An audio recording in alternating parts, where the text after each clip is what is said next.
Hello, everybody, and welcome back to a wrestling podcast with MrEliMac here on the MrEliMac channel. I'm your host, MrEliMac, and before I get into the actual review of AEW Dynamite, please hit the like button and subscribe to the channel. That way you can be up to date with all the stuff we have here on the channel. Also hit the notification bell. That way you can be notified whenever a new video comes your way.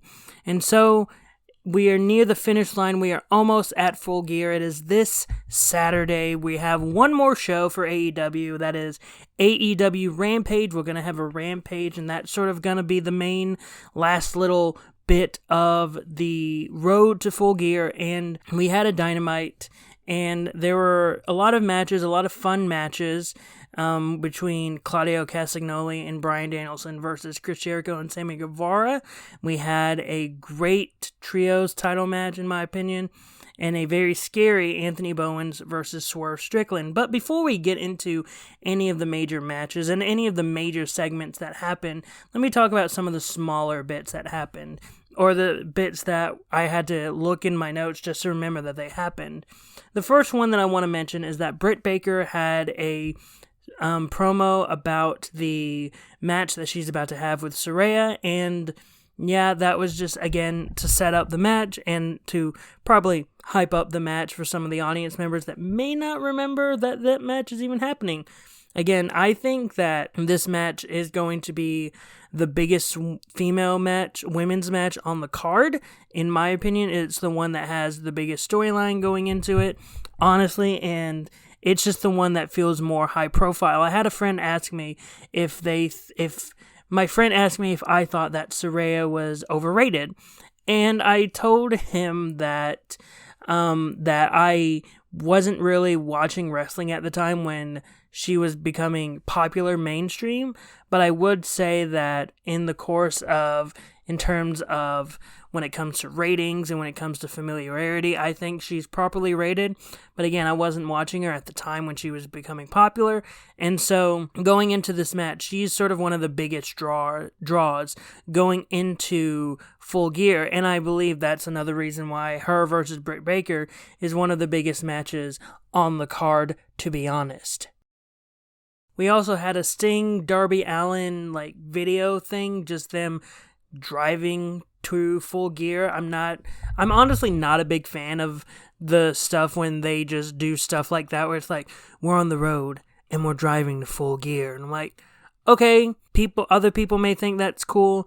I don't. I'm not a big fan of the just, we're driving, watch us drive. I'm like, whatever. That feels just too artsy, in my opinion, when it comes to the stuff with Darby and Sting. I like Darby and Sting. I just don't like it when it's that type of stuff. We also had, I want to say, a video package of Nyla Rose and Jade Cargill. We're actually probably going to get a big segment for them going into AEW Rampage, but that's just me assuming things. I shouldn't assume things.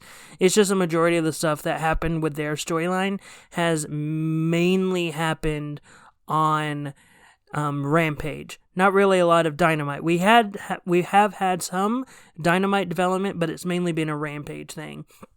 And also, I want to say, I think this is the final small thing that I can remember, is that The Acclaimed had a music video that debuted. I haven't actually sat down and watched the music video in full. Sure, it was on, the show, but I think I might have stepped out of the room when that video happened, but it had Captain Insano in it, so cool. I'm glad that they were able to get Paul Wright into the show in some way, and I'm glad that it was this way with a funny character from the Waterboy. So let's get into just the show, because the entire thing sort of was a big setup for Full Gear, because a lot of stuff is going to be happening at Full Gear. We're getting a lot of matches. Yeah, we're getting a lot of matches, and we even got sort of the setup for another match that was announced. 2 other matches, actually, that were announced for Full Gear. So I'm just going to get into the show. The first match on the card was the tag team match, Claudio Castagnoli and Bryan Danielson versus Chris Jericho and Sammy Guevara. The 4 participants in the Fatal 4-Way match for the Ring of Honor title. You put all 4 of these people in the ring together, it's going to be a great match, even if it's a tag team match. I'm very much looking forward to the Fatal 4-Way match. This is very much something that is a big deal. The heels were really focusing on the injured eye of Danielson, which would suffer during his match against Guevara. And so the resilient American Dragon was able to hold himself strong, able to fight back. And then we were able to get a Castagnoli tag with him doing the full baby face thing of getting the hot tag, fighting off against the heels, doing a big swing on Jericho, and ultimately applying the sharpshooter and getting the submission, defeating the Wizard. And I'm reading somewhere here that this is the current win streak of Castagnoli being 2-0 right now, currently on this current win streak against Jericho. So yeah, that's pretty cool that we're getting that. And so again, I think very much this is just a match to fully get us prepared for the Fatal 4-Way match, getting all four of the men in the ring with each other, sort of probably getting each other used to being in the match with each other. And commentary, again, we're continuing to point out that Jericho is slowly becoming the most despised Ring of Honor champions. And so, yeah, we're getting sort of continuing the impression that Cesaro is a threat to Jericho. With all this talk of, did I say Cesaro? I didn't mean to say Cesaro. I meant to say Claudio.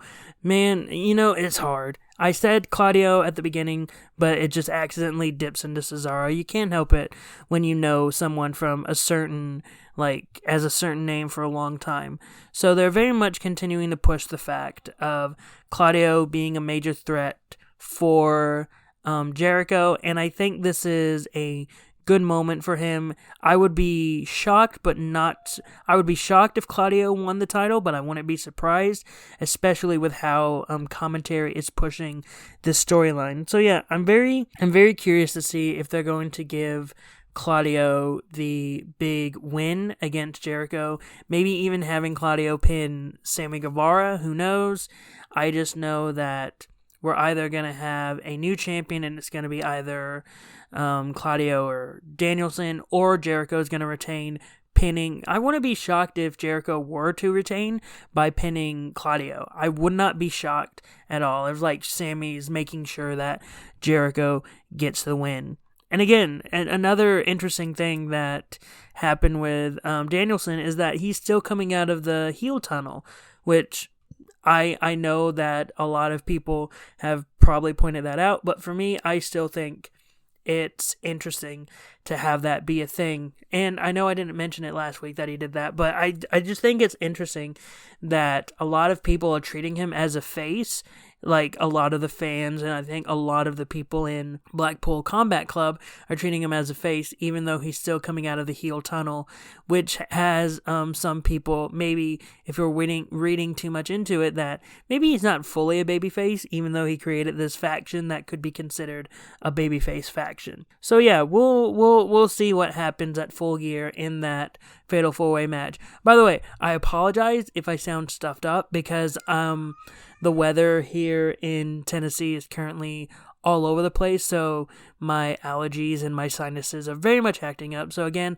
apologies if I am sounding very stuffed up. Next up, we had the Anthony Bowens versus Swerve Strickland. Again, I mentioned the music video and I mentioned the Britt Baker promo. But yeah, let's get into the match of very much, again, the Acclaimed are defending their titles against Swerve and Our Glory at Full Gear, and I'm very much thinking that the Acclaimed are going to retain and Swerve is going to go full heel against the Acclaimed, even maybe trying to attack Keith Lee, and that's when we get the split of Swerve and Our Glory. At least, in my opinion, I think that's what's going to happen. And Swerve Strickland was able to get the win in this match, and even seeming like he injured Anthony Bowens. I've been reading from Fightful and a lot of people that Anthony Bowens really agitated his shoulder, so I'm really hoping Anthony is actually okay and not really seriously injured. If it is a real injury, I really hope that it's mainly just a kayfabe injury. That way they can continue to play with that in the Saturday match and have it be like a little thing of, oh, Swerve is really focusing on that shoulder that he injured this past Wednesday. Maybe that's going to be the deciding factor. Maybe that's the difference maker. Who knows? I just know that I'm really wanting the Acclaim to retain the titles, because I think beating Swerve in Our Glory for the titles, holding them for a bit, and then just losing them back to Swerve in Our Glory, I think that wouldn't make any sense. Honestly, I personally think this match, like putting these two together again for a third time for the rubber match. I understand doing it for the rubber match, but I personally would like to have seen the Acclaimed defending their titles against someone else. Maybe FTR would have been a better slot for right now. I don't know, that's just my opinion. I just think that having them fight for a third time for the titles is sort of redundant. Again, I understand the concept of the rubber match, and you want to have that third match the best out of three, but I personally would have liked it if they were defending the titles against FTR, since FTR really wants to have a title match.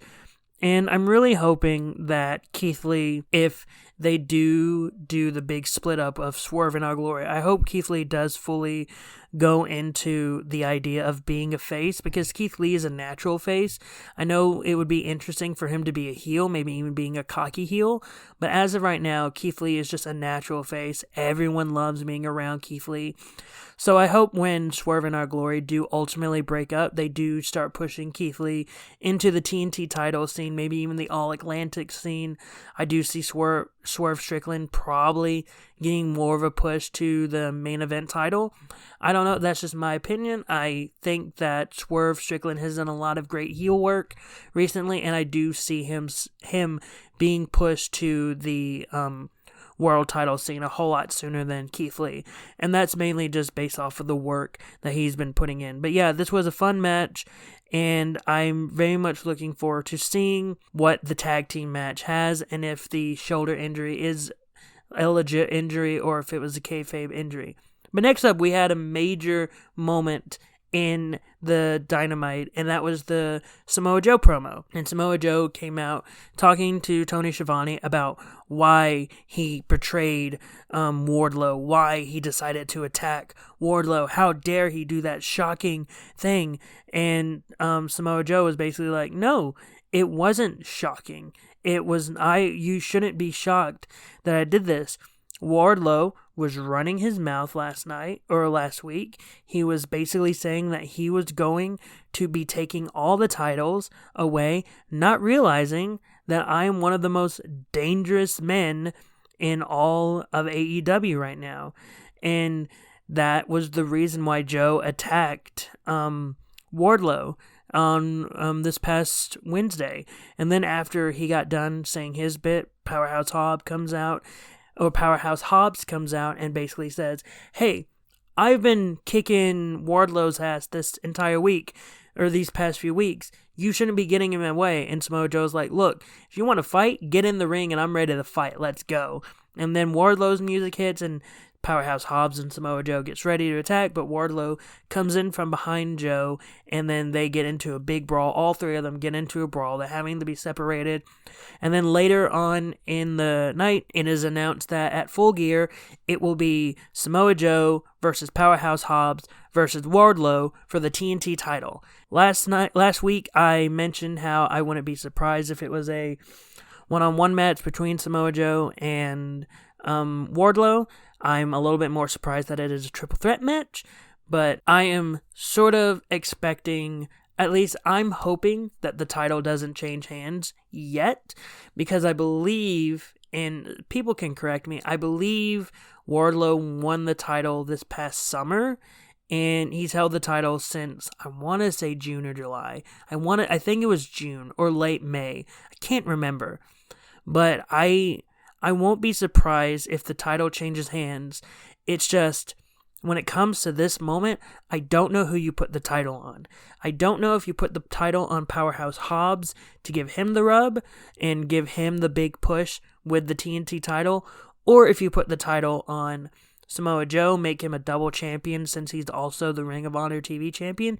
By the way, I just want to mention this, and this is just me. I like the design of the TV title, the Ring of Honor TV title, a whole lot more than the Ring of Honor World title. I feel like the TV title looks more like a world title than it does a TV title. That's just my opinion. Personally, I feel like the Ring of Honor World title is more retro designed, and I think a lot of people will look at me and call me a heretic for saying all this, but I feel like the Ring of Honor TV title would make more sense to be the world title. Also, having Samoa Joe be a world champion would be awesome. Just my opinion. I very much think that Samoa Joe is world champion worthy, and I think having him be the Ring of Honor world champion would very much take him out of this storyline, sure, but it would also be great storylines for other people. But again, we're getting the triple threat match for the TNT title. I could see it going all three ways. I could legitimately see Wardlow defending the title as well. However, it all is going to come down to what Tony Khan wants to do. Does he want to push Powerhouse Hobbs? Does he want to give him the rub and start getting him forward to being considered a major threat? Do you want Wardlow to keep the title and start maybe moving him to another title, maybe moving him to the world title? Because I wouldn't be shocked if after MJF wins the title, you start pushing Wardlow to be like a challenger for the world title, and we get a Wardlow versus MJF rematch, maybe at Revolution. That was the pay-per-view. I nearly forgot what the pay-per-view was.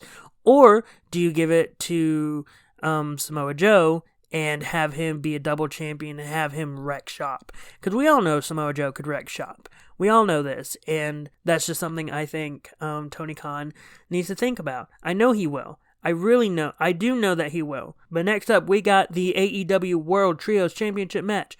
Death Triangle versus Top Flight and AR Fox. Again, this was a fun match. A lot of high-flying maneuvers because all 6 men in the match knows how to do high-flying moves, and especially Top Flight. It's great to see Darius Martin come back from his injury. The car wreck was a major, major downturn, and I'm very happy to see him back, especially in being able to showcase himself with this match. And Pac continued to try to convince the Lucha Brothers to use the Timekeeper's Hammer and cheat his way through, but ultimately they didn't. They dominated the competition, and they won with raw athleticism.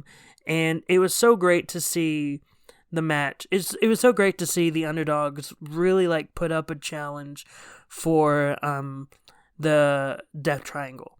It was great to see Top Flight and AR Fox hold their own against a veteran team like Death Triangle, but it was unfortunate.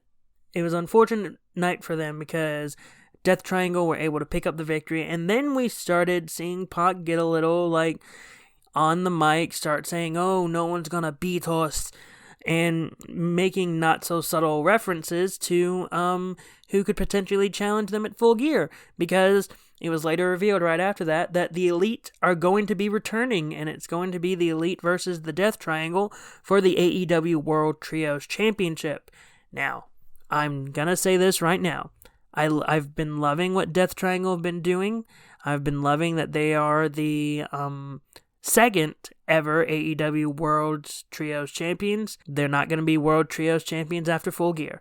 I'm telling you right now, the only reason why they are champions is because I can only assume that they were going to be the second AEW World Trios Champions. I can almost guarantee they were going to be the second ones. However, due to the Elite having to be suspended, that plan was very much pushed forward. And so, because of all this, the Elite are going to get those titles back. They're going to actually go on a run, and I could very much see teams like the Dark Order with Adam Page, maybe, Best Friends, and other teams that I can't even think about right now. Maybe a team from Jericho Appreciation Society, they be challengers against the Elite. I don't know who could take the belts off the Elite after that, because again, if you'd have asked me, if you would have asked me like back when they won the titles and they would have kept them and not been suspended, my first thought would have been, oh, the team that are going to take the belts off of them are Death Triangle. Well, now Death Triangle have had their run, And the only reason why is because the Elite wasn't there. And so I think with the Elite coming back, Elite's going to win at Full Gear, and they're going to be the AEW World Trios Champions again. My thoughts only, and that's mainly because the Elite never actually had a run with the belt. And so I think this is going to be the Elite's time to actually have that run with the belts that I think everyone's expecting them to have. Okay, yeah. So next up, we had the Full Gear World Title Eliminator Tournament match, Bandito versus Ethan Page. My predictions for this tournament have been going pretty well so far, because I predicted Ethan Page to win his side of the bracket, and he did. He beat Eddie Kingston, and he beat Bandito. So I'm doing pretty great for myself. All I need, and who'd I have on the other side? I just know I had Ricky Starks winning. I can't remember who he's going to be going up. Oh, Brian Cage. So I have Ricky Starks beating Brian Cage, because I really hope Ricky Starks beats Lance Archer. I think he is. And so he's going to be Brian Cage in my mind, and then it's going to be Ricky Starks versus Ethan Page, and I had Ricky Starks winning the entire tournament. So I really do think that this is great for Ethan Page. I'm so happy that Ethan is getting this opportunity to shine. He's deserved this opportunity, I think, ever since he left American Top Team. I think that's what they are. I can't remember if that was the name or not. The Dan Lambert stuff. Ever since he left that, I felt like he really needed something. And so when he's been doing the stuff with the firm and all this stuff, I feel like that's really helped his character and really helped him put on great performances. And I really think this has given him a lot of deserved TV time. And so having him be the one to go to the finals against who I'm assuming is going to be Ricky Starks, I think this was a great call from Tony Khan. I think Ethan Page has really done the work to get to this point. So I'm looking forward to his match at Full Gear. Again, I'm predicting that it's going to be Ricky Starks that he's going up against. I'm assuming that Ricky Starks is going to have 2 matches at Rampage, his first round match against Lance Archer, and then the match against Brian Cage is the main event, and then that will be the entire, Ricky Starks was able to win the night, he is moving on to the finals of Full Gear, yeah, and that's going to be the thing. So yeah, I think Ricky Starks versus Ethan Page is going to be a fun match. Again, I'm just predicting that, but Ethan Page put on a really good match here against Bandito, very much proving why he deserves to be in this tournament. So next up, we are moving on to Toni Storm versus Not the Bunny, Anna Jay. I don't know why they never actually explained on commentary why the Bunny got replaced. I just know that Toni Storm was going up against Anna Jay AS. Again, they didn't explain why. Maybe they did, and I just missed it. But it was very interesting that they had made this change with no explanation whatsoever. So I'm really hoping that maybe they explain it next week, or maybe they explain it on Rampage. Who knows?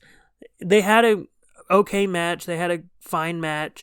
Toni Storm was able to pick up the win with a Texas Cloverleaf. And then Jamie Hayter came out. And they had a little, face-to-face with Tony holding the title up, being like, yeah, I'm the champion and you're not. So blah, blah, blah, blah. Again, this is a match that if it had a little bit more intensity, and when I say a little bit more intensity, I'm meaning the intensity that Saraya and Britt Baker has. If it had a little bit more intensity, sort of like matching that, maybe I'd be a little bit more invested in it, but I'm really not. So that's what's really hurting this match right now, the title match, I mean. And so, again, I am looking forward to the match. I know both of these women are going to put on a banger. I know they're both going to try to put on match of the night, and I think they both have the capability to. It all depends on if they can actually be given the time to do it and actually go forward with that, because I know both of these women deserve to have a major match, and I cannot wait to see what their match is going to be. However, a lot of people want Jamie Hayter to win. I'm already telling the audience right now, Tony Khan's not going to have Jamie Hayter win this match. Tony Khan's not going to have Jamie Hayter win the title match. They're going to have Tony Storm defend the women's title, the interim women's title. Thunder Rosa is going to come back, and they're going to have a unification match, and then maybe Toni Storm wins the unification match, and then maybe later down the line, Jamie Hayter will win the title. That's just my guess, but as of right now, they're not going to put the title on someone else yet. I think they want to have that blow off of Thunder Rosa versus Toni Storm. Those are just my thoughts on that matter, but I would love to see Jamie Hayter get that full-on push eventually in the future. But yeah, this was a fun match. I'm very much looking forward to the major title match at Full Gear. But then we ended the show with Jon Moxley and MJF speaking to each other, and Jon Moxley was accompanied by William Regal, and he had this great promo. Honestly, you need to go watch it. I can't do it justice. But basically, he was addressing the audience about MJF. Some of the quotes that were mentioned was, Jon Moxley mentioned was, "I am the best professional wrestler on planet Earth." Who exactly is MJF? He was handed a poker chip in the worst finish to a ladder match of all time, mentioning the all-out match, the all-out title match, or all-out ladder match for the poker chip. This weather is not helping my brain or my nose. And then he sort of ended it with, MJF isn't challenging me, I'm challenging MJF. Ultimately, the Firm came out and started beating down on Jon Moxley. But then MJF came out and made the save. Some good guy tactics. You love to see it. You love to see MJF do some good guy stuff. I'm someone that personally wants to see, even if it's not like full babyface, I would like to see some babyface MJF run. I think MJF needs to have at least one babyface run. Like a full-on, like, I'm the good guy, comes out the babyface entrance. Sure, he can still act MJF. He can sure act like he's still like the MJF character, but I think it would be great to actually have him have some sort of a babyface thing where he's not running down the audience. He's actually like on the side of the audience, like the baby, like Stone Cold babyface maybe, where he's like not loving everyone in the company, but he's still like, the fans love him, he loves the fans, and then we move on from that. I don't know. That's just me. I want to see that, but then MJF got on the mic, and then he had some fun stuff to say, like, I need that belt more than I need water, more than I need food, and more than I need oxygen. It's my time. And honestly, a great line. The greatest trick the devil ever pulled was convincing the world he didn't exist, which, if you know movies, that is sort of a reference to The Usual Suspects. But if you look at it in the context of this rivalry, could be him trying to tell the audience something like, hey, I'm doing all this good guy stuff right now, but I'm an asshole. I'm the one that you're going to be booing at the end of Full Gear. Hell, I'm probably going to have the Firm help me win the match. I'm not going to win it traditional. So don't expect good guy MJF when it comes to Full Gear. And yeah, they both had great promos against each other, very much pushing this segment. Like, again, both guys, MJF and Jon Moxley, are great on the mic. They both deserve to be recognized for their ability on the mic. And I am looking forward to the match. Just by them talking about this match alone, it's enough to make me go, oh yeah, this match is going to be great. They're both great in-ring and on the mic, and so I cannot wait to see what the match actually is. I really do hope, I do legitimately hope that MJF does what he says he's going to do and just win one-on-one, no cheating, just wins fair and square, definitively clean in the ring.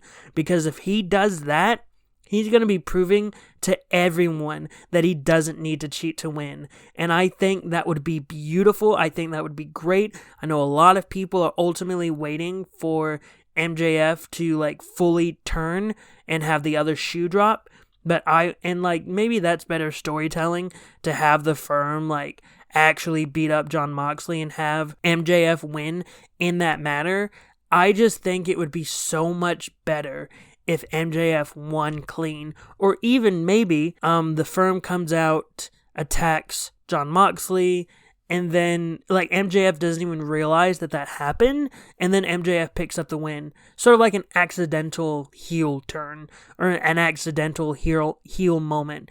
But again, honestly, I would just love to see MJF win clean, because I think MJF deserves the chance to win a title fair and square. And this would be his first title in AEW besides the Diamond Ring. So yeah, I'm looking forward to this match. I hope everyone else is also looking forward to this match. But yeah, that was AEW Dynamite in a nutshell. What were your thoughts on AEW Dynamite this past week?